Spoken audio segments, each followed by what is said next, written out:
All right. Hi, everyone. Welcome, Dialogue Leads who are listening in. It's me, Thomas, and I have Jenny from TypeThursday San Francisco. Hey, Jenny. Hello. Hey, guys. So it's the two of us. So we're going to just proceed forward for the program for today. And this first episode or first session, because this will be weekly, is to go over first, what is the end in mind for Dialogue Leads? Kind of what is the purpose of it? And the best way to do that is to ask the questions from people who've done Dialogue Lead or have seen it happen. When has it really been successful, really good? And when has it been not that good? I've been to enough sessions and I've also been a Dialogue Lead myself, so I can answer some questions from my perspective about it. But also Jenny, luckily, has been to an event in the past and was a participant in one last month. So she can also share her perspective about it. So to keep things orderly under control, we use a mastermind format in these kind of calls. So what happens is you get allocated time. We'll do about 10 minutes per person, and you can yield your time if you don't need the full 10 minutes. The other members will be listening actively, and then it will go back to the other members to ask questions for 5 minutes in this case, and then you can reply. The person will reply back, and then 1 second, another option, optionally to reply again, and then that will be a conclusion after that. So probably this will be about a half an hour at most, this entire conversation. Since I'm just saying, I don't think you've been to a mastermind session yet with us in TypeThursday, so I'll lead first and just guide you along the way for how this works. Is that okay? Mm-hmm. All right, cool. Thanks. Get that timer going. I know the captivating excitement of recording. All right. So on the questions of going well and not going well. So I'll start with going well. I think definitely when I'm in the audience and when I am a Dialogue Lead, especially when I am a Dialogue Lead, I've found things are really successful when first there's a really clear question to the audience, when things are not kind of just left open into the air, this nebula, kind of just not knowing how to engage. When there's a kind of a clear question to be asked, or a clear way we can contribute and help out that presenter, I find that's really the first key step to a really successful event or conversation with a presentation. Really enthusiastic response from the audience. I think that's a combination of both the work itself, the quality of the work shown. I think when people get really excited about the work, there's a sense of commitment and a sense of investment that people really respond to. And kind of also leads to the first point, the questions asked, they feel very compelled to answer, which then leads to something I saw in the San Francisco event I Dialogue Lead in. I thought was really cool. I think it was around the third or fourth. Oh, we got another person. Hello, Hey. it's me. Made it. Holy shit. What's up? Hey. Sorry, I was having issues and Safari was just like refusing to connect, and then I found I was like, all right, heck with this. So I switched over to Chrome, and now it's working. Yay, sort of. And Kara made it too. Yo, this is so sick. Yay. Wow. Kara, I'm amazed you made it. I thought you had yoga. So I ended up having a call with Tiffany at 7, so it worked out really well. So we just got off the phone. I'm actually going to get ice cream out of the freezer and get a spoon. I will be right back. Please do. Please do. My goodness. Okay, I'm going to have to reset my timer because I was in session. I was in report mode as you guys jumped in. Oh, sorry. It's all good. I'll restart when you guys hop back. I mean, let's be fair. Ice cream's pretty important. So. It is. I mean, yeah, I agree. The most important. The meal of the day. Yes, I agree. So while waiting for Kara to roll back in, the theme of this, as I said on Slack, is basically the questions of when, it's reflecting from your own experiences. When have events at TypeThursday been really successful, and when has it not been successful? So I was just going through kind of my own meditations on when I saw TypeThursday successful at events, both when I was a Dialogue Lead and when they're not. So that's basically what I was just doing right now. Cool. Yeah. So I'll restart my timer, and we'll get rolling with it. So doing in 8 minutes. Okay. So as just a quick summarize what I said previously, I think things go really well when first, quite frankly, there's like good work shown. I think it's kind of a clear thing, right? Work where it's either visually interesting, it's a domain of knowledge we didn't know about before, or there's like clear ways we can help. I think kind of the thing that kind of causes some like at moments, I'll talk more about that in the not working section. Basically, when there's work that we can really engage with, that's the first step of being really successful. Related to that is really clear questions that the dialogue lead can bring out about the work, that people can answer in a really creative and engaging way. Related to it, and again, engagement, the audience you can just feel the energy in the room. People are just committed and really engaged to contribute. They feel like there's something they can contribute, and they're very excited to do so.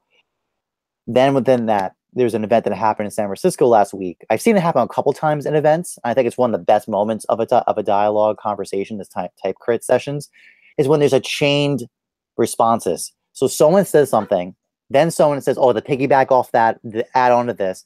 And then someone else goes, oh, the piggyback off that, I want to add on. I saw a chain of 3 happen like that in San Francisco in January. And I thought that's great. Like, honestly, in my mind, I think it's one of the best moments when that happens, because it's like, just kind of just improvising and just like kind of like, yeah, totally. That verifies the idea as being sound, the input, the contribution, and it's like being additively added on to. It's really exciting. Just gets me animated and really motivated. And these kind of things cause like a buzz in a room. That's the thing. As a dialogue lead, I have a sense that I can feel when the room is engaged and when it's not engaged. And when I feel a buzz in the room, I know we're going well. We're doing really, really well. Yeah, and then likewise with the buzz, just strong reactions. In terms of like nonverbal cues, I'll see head bobbing. People are off their phones. They're engaged on the process. There's hems and haws. Laughter is a big one too. If there's a joke made or kind of like, it's kind of there's a very casual feeling about it. And then closing off my notes is clarity of next steps. It's a clear, like this, that, I was able to take from the conversation from the group, clear next steps. It's like, okay, these are the overall, I'm sensing the whole picture of what this project needs to move forward to help it out. I'm able to articulate it really effectively. I think that's a really great sign of a good dialogue session. And, oh, we got another one. Hey. Hi. Julianne, you made it. Great. Yeah. Thank you for coming in. Yeah. We're in the middle of session, so I'm just reporting in. What we're doing is we're all just sharing our reflections of when is TypeThursday successful and not successful. So I'm just rolling through that. Cool. You have a lot of background noise, so you mind going on mute in the meantime? Great. Cool. Yeah, we got 5 of us. Exciting. Okay, so, and then finally the last step is when really important values or discernments about type are discussed, or even quite frankly, any discipline. So, for example, I've seen in New York, we have this guy, Wes, who's a stone carver and casual calligrapher on the side. I notice a lot of times he has a lot of great perspectives from that discipline added in. Or, for example, there have been times when there's been graffiti artists in the audience who speak from that perspective on a work that has that grounding in some way. I think those are really great moments when that happens. So those are my summary of notes about when is TypeThursday a dialogue successful. I can also talk about when they're not successful. I think I have 4 minutes left, so I can talk about that now. So I think first of all, as I said, it's like when the work is just not inspiring. I think that's kind of the first standing point. It's like when the work is like clearly a presentation that's not very interesting. I've seen that happen, and it's not a very fun moment when that happens. It just kind of sucks the energy of the whole room, because it's like, what are we doing here? What's the whole point of this in the first place? And related to that is then you can't really ask. It's unclear what kind of questions we can ask for. I think at best, what kind of happens is then there becomes a pivot of like, okay, what could you do with this? So it becomes like the object itself is no longer, we can't talk about it, but now we can talk about maybe the next step with it, like where he would use it and what it would be used for example. That's like the best strategy I've seen done by dialogue leads in those situations. But just in general, it's not the best scenario, and I would say overall.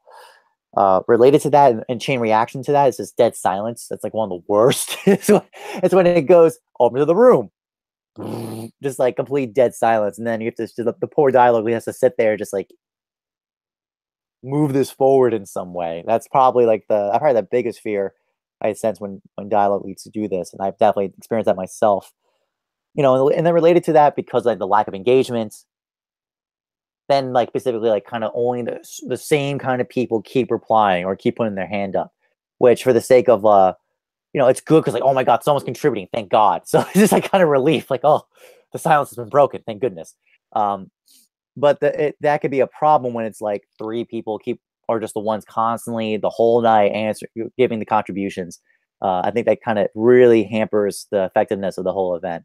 And then in response to that, usually correlated with that is a kind of Yeah, just kind of a boring, heavy feeling of disengagement. People on the cell phones, it becomes like art school, like that kind of drudgery art school critique where it's like we're gonna sit here and just grind this out forever, and it goes on for an eternity. I had many memories of that in art school. I've never been a fan of that. So I've definitely I've seen it happen a couple times, and it's really not the best scenario.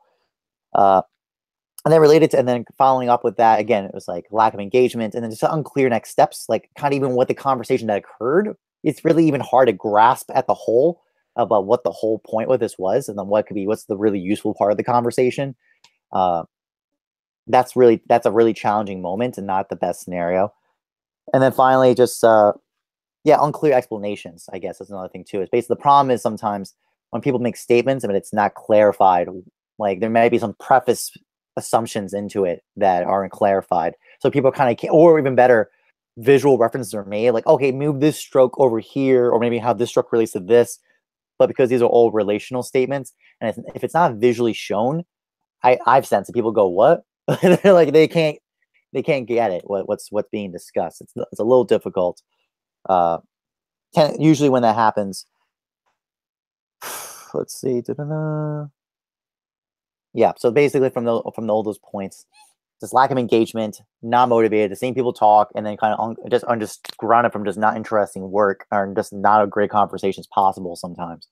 So that's kind of the overall someone I know when it's not going well. The big thing is just a kind of a buzz in the air. I think if I had to give a summary note across the good and not good as a dialogue lead, I know it goes really well and there's a really strong buzz in the room. There's really engagement, there's a lot of flow and energy. I know that's when it's going really well. Uh, and as a dialogue, I can really grasp at the whole. I can really grab there's something being said that I can really grab onto and do a really great summary about at the end, so that people kind of get a nice closure of the book of the whole event. It's like an experience happens, and I can grab this and summarize at the end and conclude, and we can move on. So that's my reports on the first 2 lines of questions. So with that, I'm going to yield the rest of my time with 15 seconds to go. Cool. So does that we can move on to the next person who'd like to share. I usually go by order who jumped in the call, but it was kind of a free for all. Everyone jumped in. I guess Jenny, since you were the next one on the call, if you want to share your reflections on your experience going and at seeing dialogue leads happen, and also being a contributor of one last month, maybe you want to share your perspectives about that. I can give you 10 minutes for that. Sure. Yeah. So in terms of like what I noticed when the dialogue went well is like I see a lot of energy and a lot of nodding.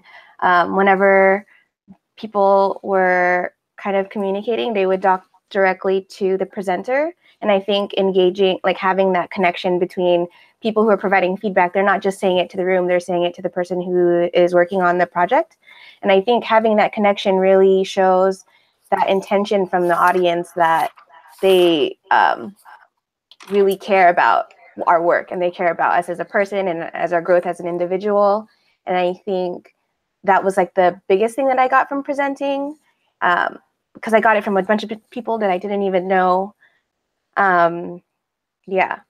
And in terms of when things didn't go well is probably when like I noticed like a lot of side conversations, and I don't know if it was necessarily about the projects that were being shared or anything, but a lot of it could have been distracting to people who are in the room, and even just people who are close by. They might not have been within earshot to hear the conversation, but it could be essentially distracting for the remaining individuals. So that was just everything.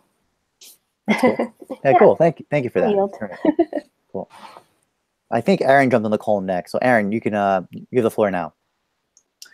Yeah, so we've actually been, I think, fairly lucky in having a decently engaged audience. I mean, we have had situations where, we have like the same people kind of saying the same thing over and over, or not the same thing, but the same people kind of speaking up again and again. But in general, I've been trying to say, okay, well, we've had a couple questions from you, or a couple comments from you. Let's move on. But I think what I've found is that as other people have saying, when the audience is like paying attention, they're listening, they're not like on their phones or anything. That's usually a good sign. That's actually what we've had so far, so that's been great. The biggest issues that I've seen at least in the Seattle chapter, is, well, there was a case in which the person who was participating in the crit was not taking feedback well.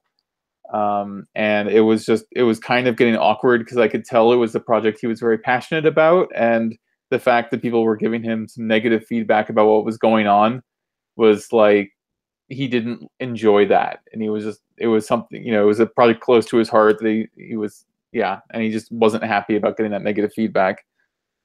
And in that case, it kind of brought down the energy of the room, and I think everyone was kind of going, "Ooh, yeah, this is not a great situation." So that was one difficulty. Another one that actually was basically more my fault was just allowing presentations and discussions to go on for too long. I had, previously when we had fewer people, like I think I had allowed some of these critique sessions to go like 20 minutes or so, and then I could kind of tell that the room was getting a little like stir crazy. Like, all right, we want to move on to something else. And so now we've really started locking it down to 15 minutes, maybe 18 if there's interesting discussions going on, but really trying to contain it and make sure that things are moving along at a good pace. So that's been super positive. And yeah, no, I mean, otherwise I've been pretty happy with how the dialogues have been going on. I think one thing I do need to manage better is that oftentimes the people who are presenting are looking to have a conversation with the people who are giving them feedback. So they want to have more engagement. They want to be like, oh, well, let me like explain this to you. Let me justify. And I'm like, well, okay, we can do a little bit of this, but really like, okay, it's 15 minutes. We got to move on, go on and have your chance to talk elsewhere. And I do warn everyone in advance, like, hey, this is primarily like you'll get feedback. It's not like an engage with feedback, but it can be a bit challenging. Awesome, that's great. Is that all? I think so. Yeah. I mean, as I said, I think we've been pretty lucky with having an engaged crowd who are really happy that we exist. So. Perfect. Great. Thank you, Aaron. So Kara and then Julianne. Hey. So yeah, to go off of what Aaron said, like I definitely feel that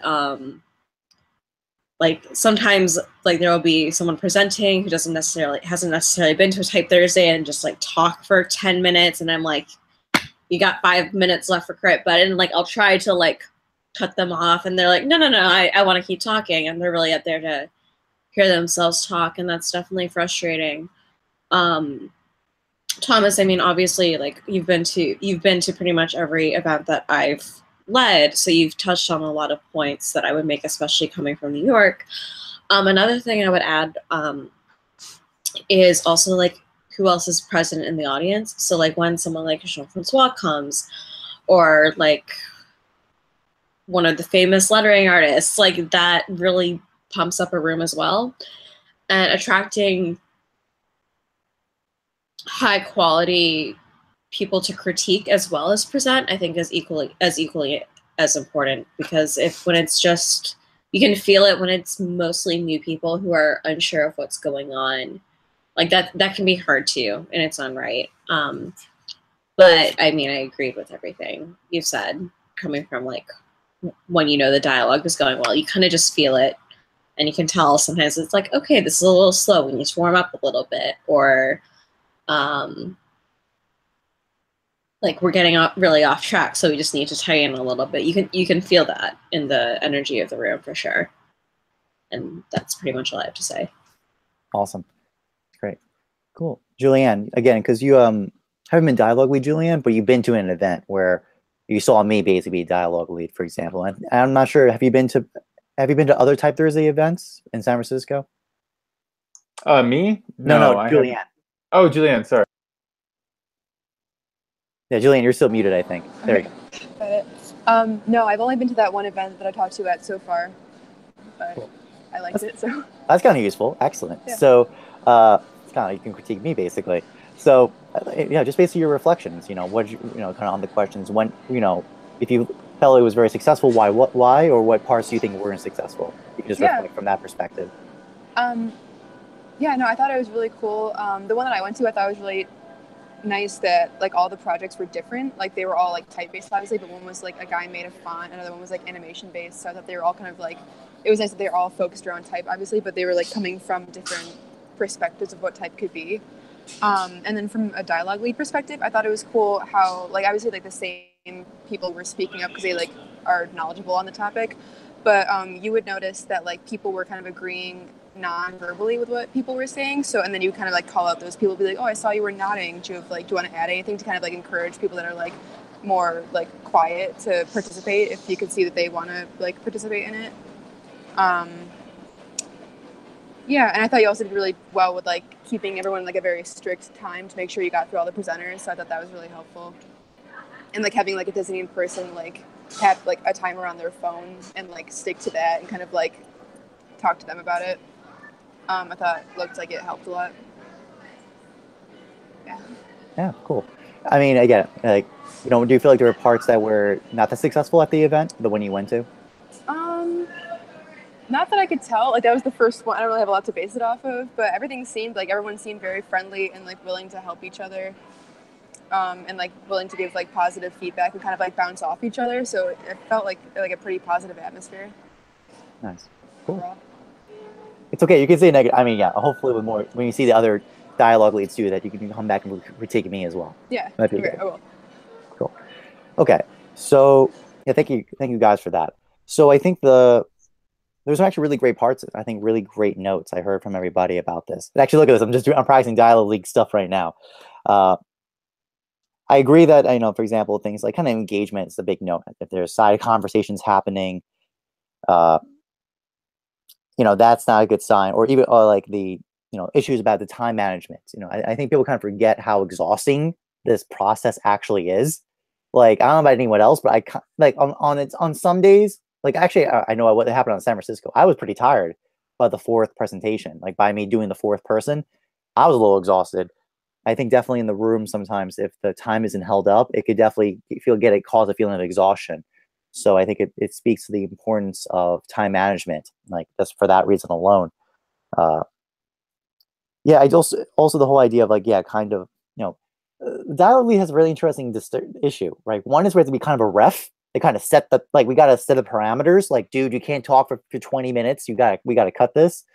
But as well as it's very emotive. Like it's very much just kind of sensing by emotion and picking up on that. Those are the kind of big notes like Kara talked about with the dude talks forever situation, or even the thing where a guy's not taking the feedback. He's too emotionally committed and he's not actually looking for feedback at the moment. That's a challenging one. Actually, I have not seen that actually at any events. One, I've seen some people be a little more defensive than others, specifically on the point about justifications, right? They want to reply with the justification. Like they can't just let the space exist. Like let it be. You don't need to come in here with your justifications on your project yet. And it makes sense because unfortunately that's the problem with most critiques. The problem even with the term critique is that it has this connotation of like defense, like attack and defense. It's like, here's the work, here's the attack. You need to counter the attack so that your work can stand as is.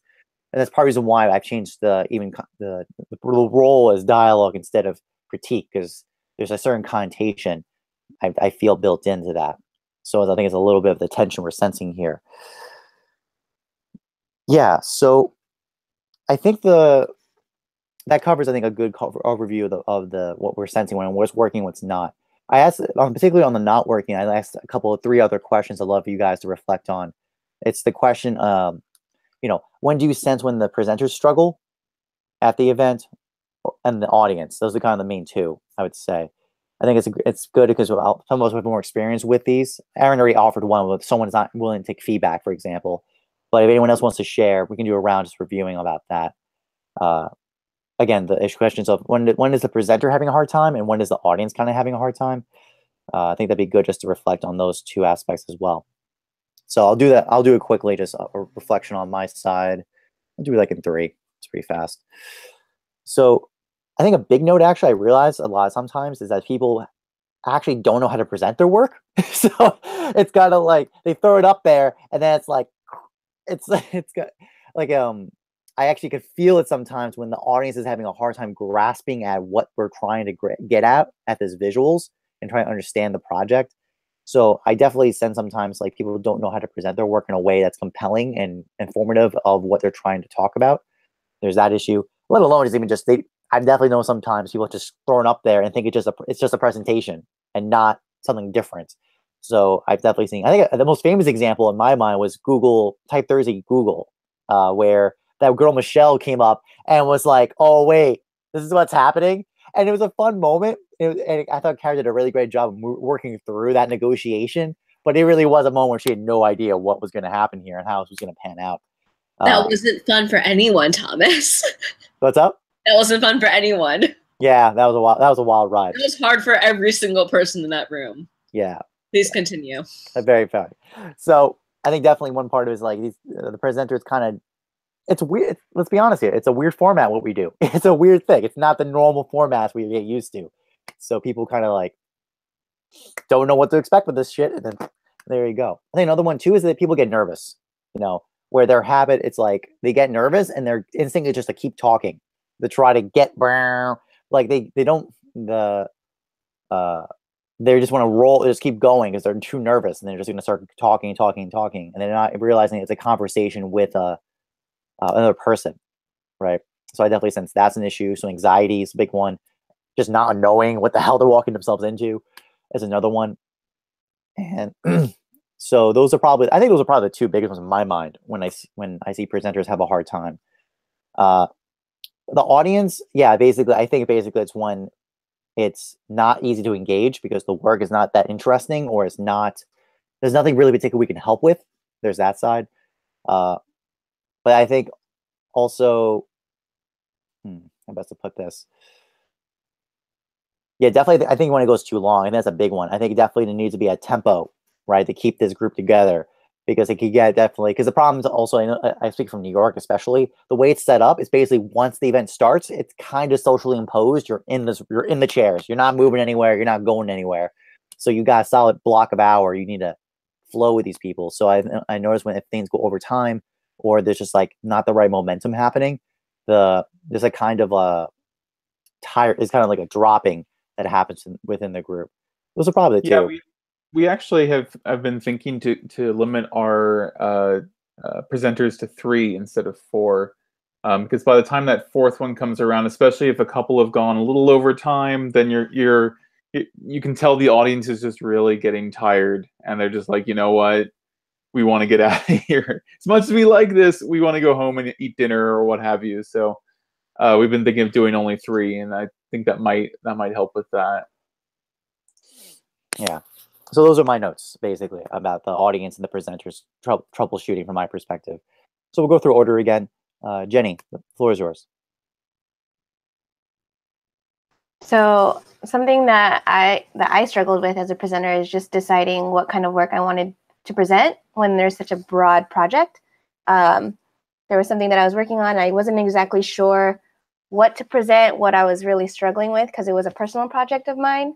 So identifying a lot of the questions that people had were just, what is it really for? What is the intention behind it?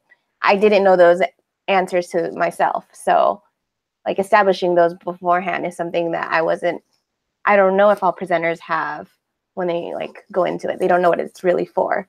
And then for the audience is just identifying like objective and subjective perspectives behind their questions or what they can help with. Like maybe something that they're working on, it's like not entirely their taste or anything, but it might intimidate them from like sharing any help because it's just not something that they're familiar with, or they don't know how to help them with their goals.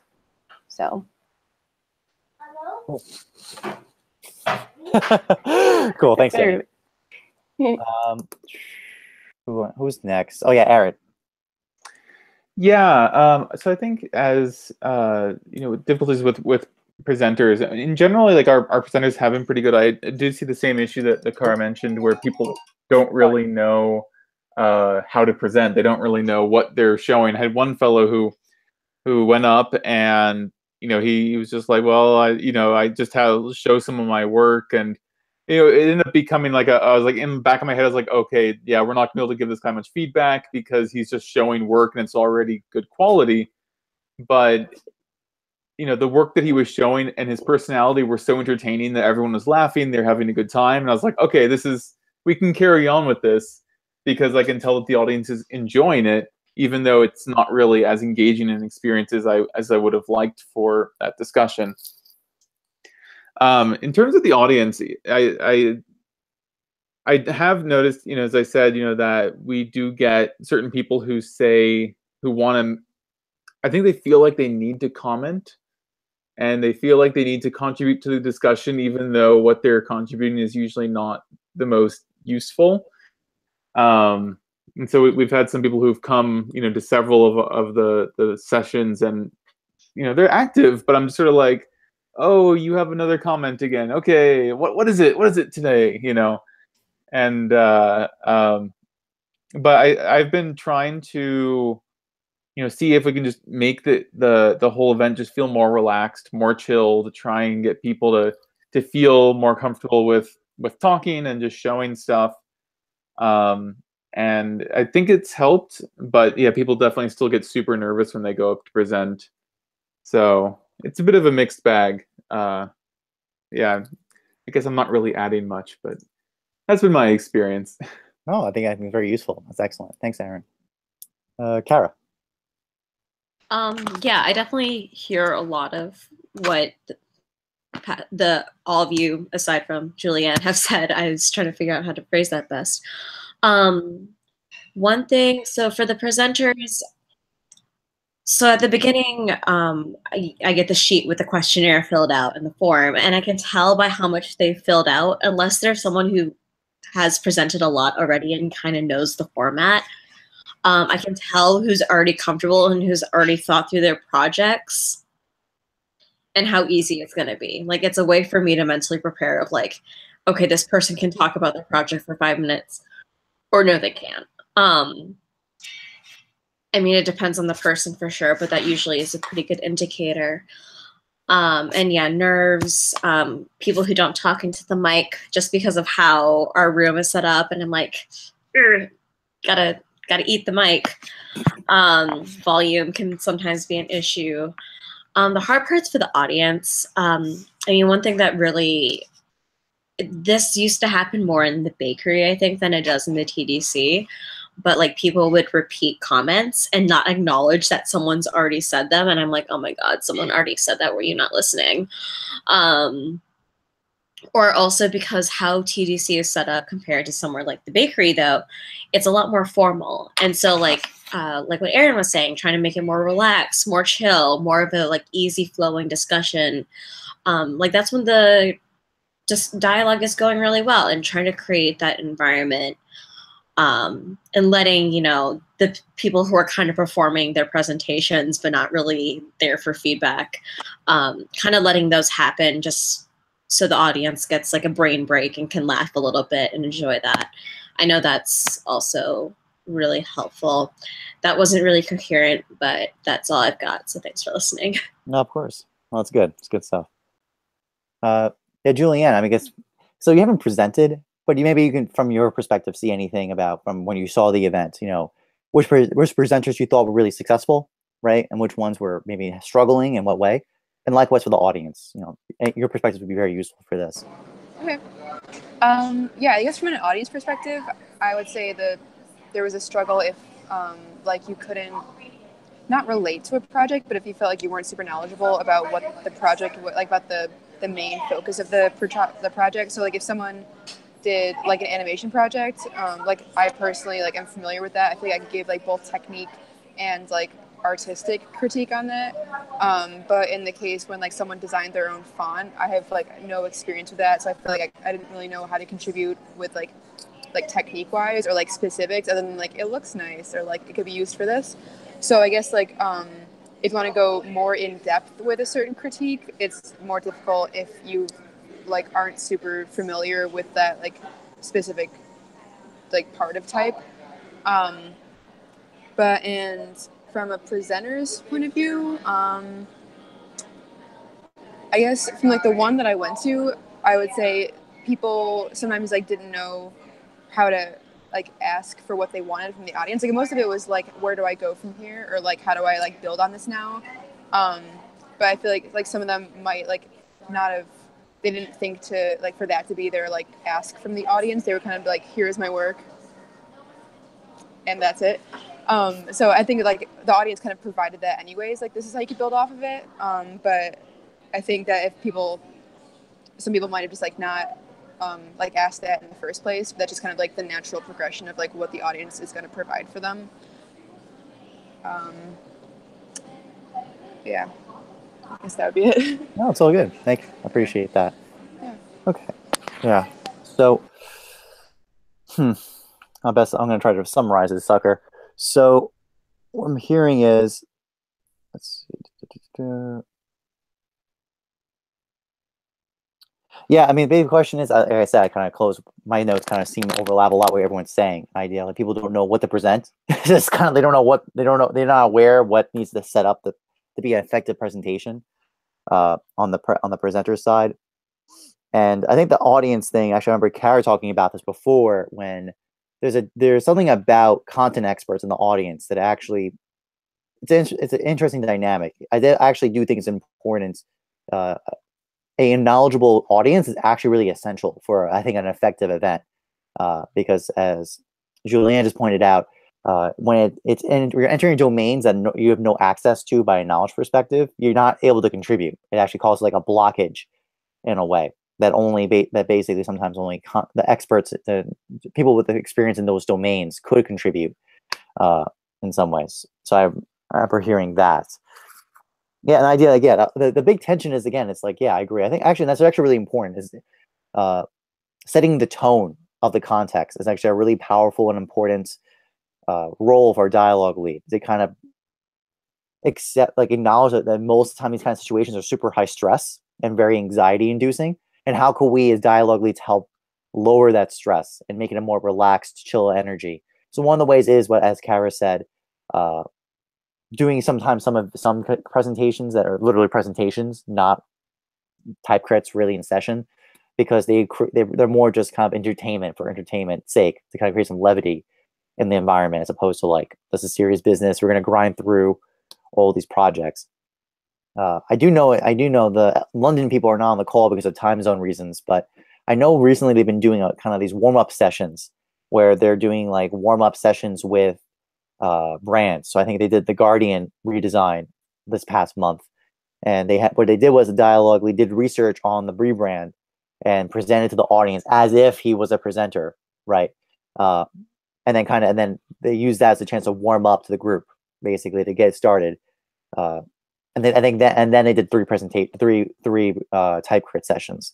So that might be a way to really tell what Aaron said about the lowering the amount of presentations just to keep the fatigue down, but it may be doing something else instead in one of the sessions, the beginning, to warm people up and get them more in a relaxed state. So I think that's a really great note. Actually, in Kara's, I really appreciate your note about how much they fill in the form, showing their investments and how much they thought this thing out and how much it's going to be a useful conversation. That's a very interesting data point. I didn't notice a correlation between the two. So I think the other dialogue leads should check that out and see that that's true for them as well. And if so, we should probably crystallize that in some way down the road. I think that makes a lot of sense. And volume, yeah, I think volume is actually a big one, because I know in some places, like in San Francisco, there's no mics. So that's all contingent on the speakers and the dialogue lead having a powerful enough voice to be in the room, basically, to be heard by everybody. Yeah, I believe that's all the notes. I think that's everybody's contributions up to this point.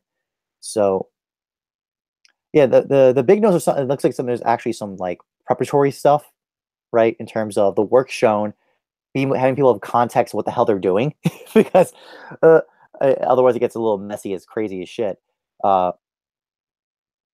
then within the event themselves, holding the room, basically, I think is really important. A skill set of holding the room by time and dynamic to make sure it's the right setup of dynamics.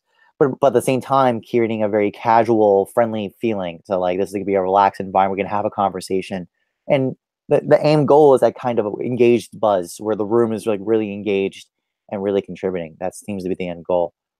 That's my summary understanding of what I'm hearing from everybody. Does anyone want to add anything else, or did I miss any particular points I think it's important? One thing actually I've been thinking about recently is the kind of projects that are being presented based on sort of the audience's interests. Based on Julianne's comment, how if there's like type design project, she doesn't necessarily feel like, well, I don't really know quite what to say on this, but an animation project I'm super into. And I've kind of wondered, like here in Seattle, if we have situations where we have a lot of UI and like infographics and like people who are using type in this particular way, and if like type design interests them, but they would like to see other things because they don't necessarily feel like they have good contributions for type design. We were lucky last month to have Juliet Shen come by, and she offered some like amazing feedback on a couple of lettering and type projects that were put up. And so it was like you could tell everyone was just like, "Wow, she really knows her stuff," when she was talking. And I'm trying to see if I can get some folk from Tableau to do like a data visualization and type and data visualization kind of presentation of what they're working on, stuff like this, or just I don't know, but like I've kind of wondered if there is if it's good to try and build a greater diversity of kinds of projects rather than being more type design centric, or not to say that any other chapters are, but like I've kind of noticed that myself, and people get really excited about things that are not necessarily just type. Aaron, that is an excellent interjection. I have to say so within TypeThursday HQ, which is these kind of cross chapter divisions. So for example, like Delve is development, I'm HQ, I'm the founder. Julie Strawson is marketing, for example. We based on the survey results from this past year, where we had about 100 submissions, replies. We basically distilled that down into a key performance indicator for 2018, and it's exactly what you're talking about. It's diverse work shown at events. We've discerned that that's probably the most important metric for TypeThursday chapters. So the HQ team is kind of working together to cultivate processes and content to help drive that goal. So I'm very appreciative that you noticed that independently on your own. Oh, awesome. Yeah, like we had a session a couple months ago where we had one person showing letterpress and another person showing like use of a 3D printer to do calligraphy by machine, which was kind of crazy. We've had this guy show hand lettering that he does for a bar, and he just does it for fun. And here's all the work I do for that. We've had general graphic design. It's been really nice. And so like for our upcoming one in February, we have 3 type designs. And I'm kind of sitting there going, ooh, 3 type designs. Well, I hope this goes well. And I can't say I ever predicted that I would have that point of view going into a meeting, but I just thought that was kind of interesting.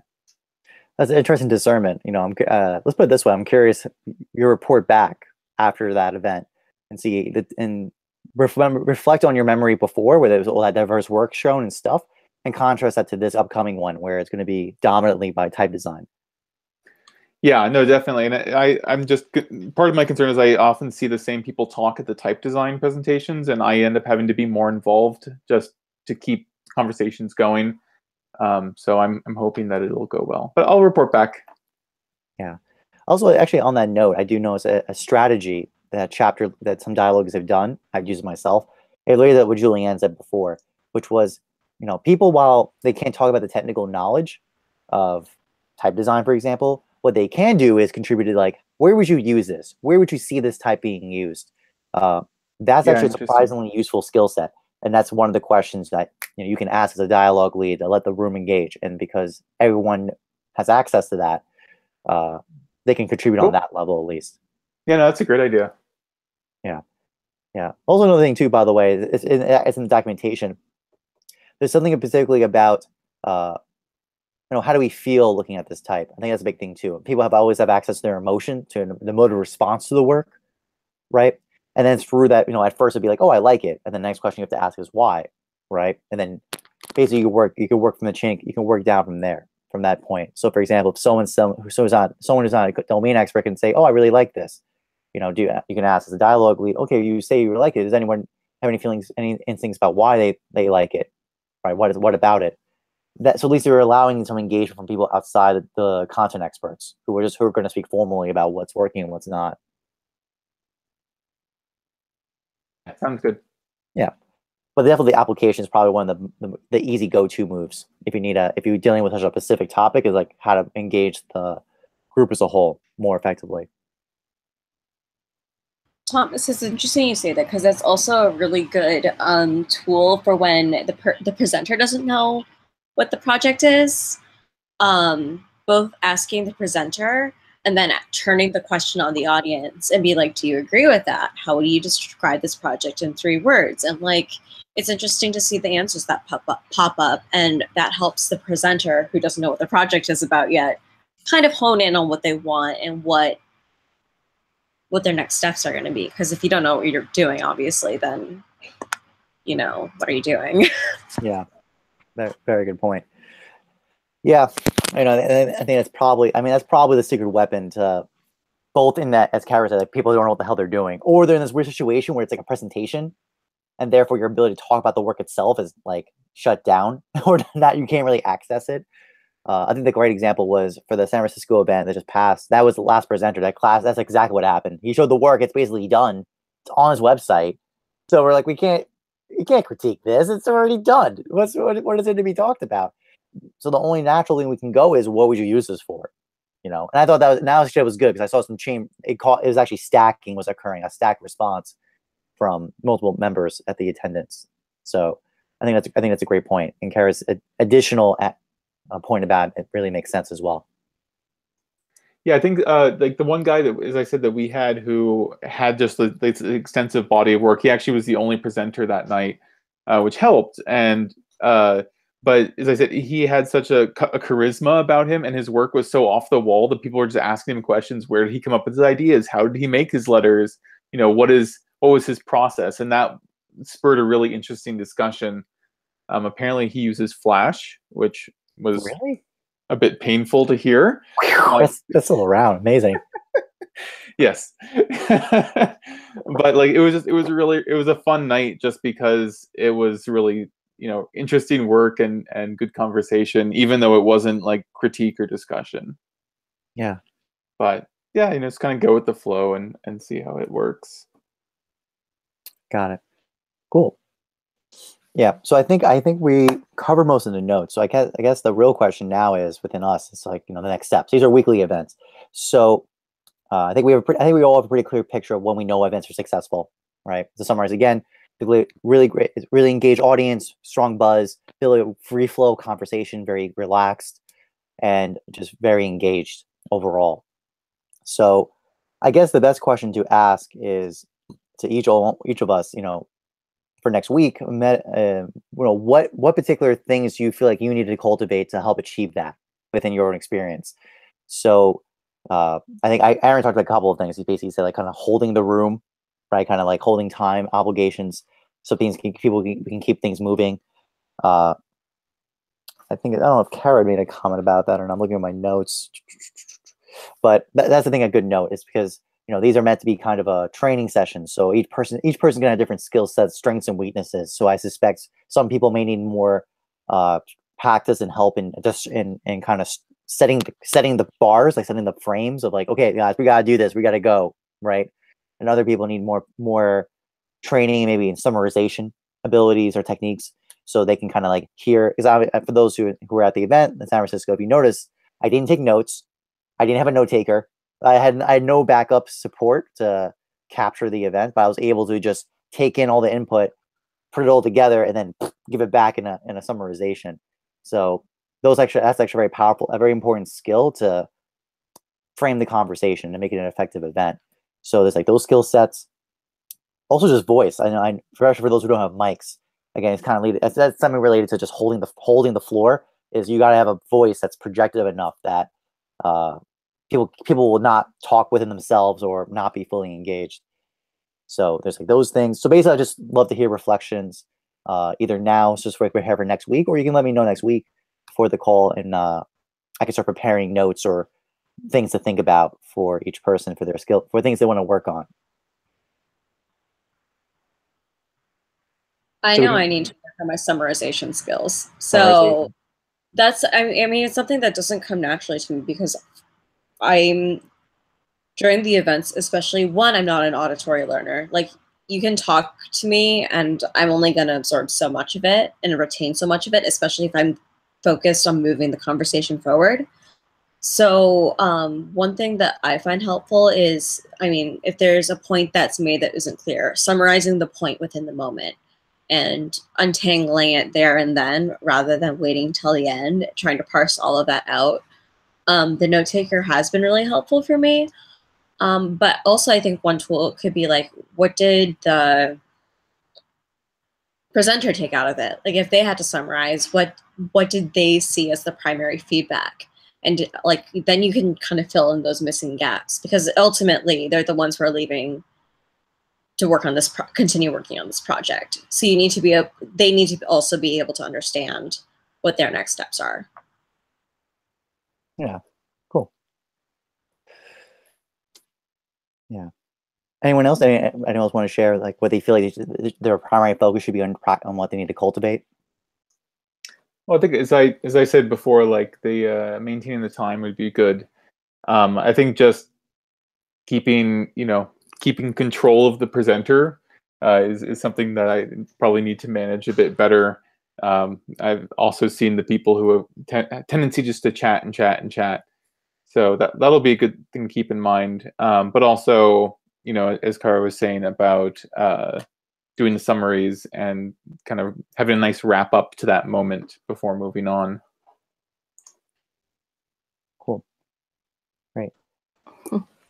Probably just listening initially. I think I struggle with just not wanting to already think about my question that I'm going to ask next, and just really like taking the time to be in the moment, listen, and really watch the individual speaking to me. So, yeah. Well, that's excellent. Yeah, that's basically how I do it. By the way, how I'm able to catch do the flow, do everything, and taking all the information. It's because you basically enter like a meditative state, basically, because you turn off that brain that's trying to process the thinking at the same time. So that's a great point, Jenny. Julianne, do you have any particular things you want to focus on? I don't really know yet. I think I relate to what Aaron said, like trying to keep just like knowing, I haven't done it yet, but like knowing myself as a person and how I communicate with people. I think like leading a discussion in a certain direction or like keeping control of the presenter would be something that I would have to work on. Just kind of like to keep the discussion in like on a path and not to go too wildly off topic or in like one direction. So I guess that would be like my focus to like work on for myself. Totally. Cool. Excellent. All right, cool. So what I'm going to do is, if you guys didn't know, I read a lot of books. So I actually read a whole bunch of books about facilitating dialogue. And there's specific chapters and sections about these specific questions or points. So what I'm going to do is I'm going to draw them out and prepare the presentation for the basic 2 notes, which is basically management of the conversation and summarization techniques, summarization ability. So those seem to be the 2 major skill sets that we want to cultivate within the group right now. So I'm going to pull those resources, get it all together, make a nice little presentation, and I'll also send the links to those books if you guys want to check them out too. So those are that'll be the next steps for next week's presentation. Cool. So that's all. So we're about, I think we're exactly 8 o'clock. 9, perfect. Right on schedule. So Woo! any last minute questions or anything you want to address before we head out? Nice to meet you guys. Yeah, pleasure. Yeah, really happy it was not just me by myself today. Thank you guys. I'm a little nervous. I was like, oh shit, by myself. I'm just gonna have the monologue of this whole thing.